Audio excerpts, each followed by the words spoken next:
Hello बच्चों, let's read the question. Why do the noble gases not take part in a chemical reaction? अब इस question में हमको पूछा जा रहा है कि जो नोबल गैसेस हैं वो केमिकल रिएक्शन में क्यों कभी भी उस केस में पार्टिसिपेट नहीं कर पाते। अब पहले हमको समझना पड़ेगा कि केमिकल रिएक्शन होते कब है।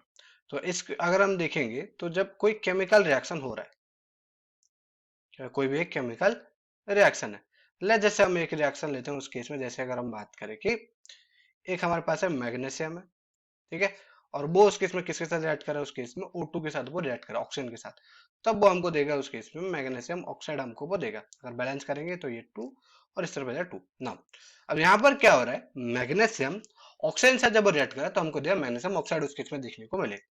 पर सिर्फ ये नहीं होता कि अगर हम देखेंगे यहाँ पर क्लियरली, अगर हम देखना चाहेंगे तो अगर इलेक्ट्रॉनिक कॉन्फ़िगरेशन ऑफ मैग्नीशियम अगर हम देखेंगे तो वो होता है, हमको जैसे पता है कि वो है 282 है। कितना उस केस में वो यहाँ पर होता है, उस केस में 282 हमको उस केस यहाँ पर देखने को मिलते हैं। और ऑक्सीजन का उस केस में जैसे हमको पता है ऑक्सीजन होता है उस केस में 8, तो होता है 286। कितना होता है उस केस में यहाँ पर 26।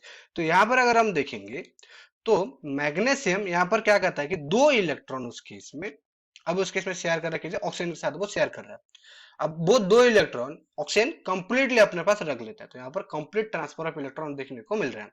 अब यहाँ पर क्या हो रहा है, कोई भी केमिकल रिएक्शन में एक्सेप्ट ऑफ इलेक्ट्रॉन और उस केस में गेनिंग ऑफ इलेक्ट्रॉन हैपेंस। तो यहाँ पर क्या हो रहा है उस केस में, during chemical reaction, during chemical reaction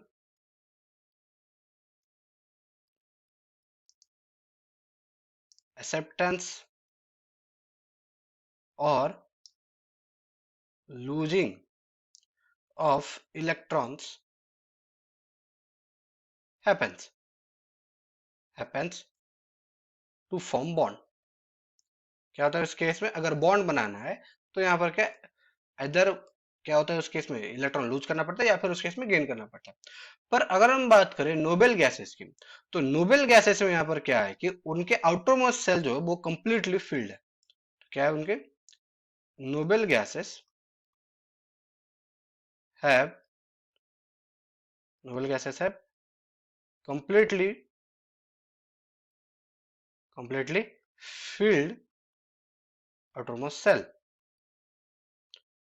autonomous cell या फिर हम कह सकते हैं उसके अंदर बैलेंस सेल उनका जो वो कम्प्लीटली फिल्ड है। तो इसी वजह से ना वो कोई इलेक्ट्रॉन एक्सेप्ट कर सकते हैं ना वो कोई इलेक्ट्रॉन उसके इसमें लूज कर सकते हैं। ड्यू टू दैट,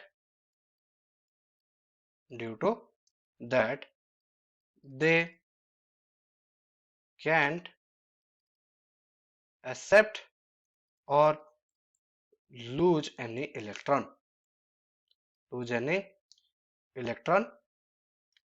अब इसकी वजह से क्या होता है, उसकी वजह से ये केमिकल रिएक्शन में पार्टिसिपेट नहीं करते।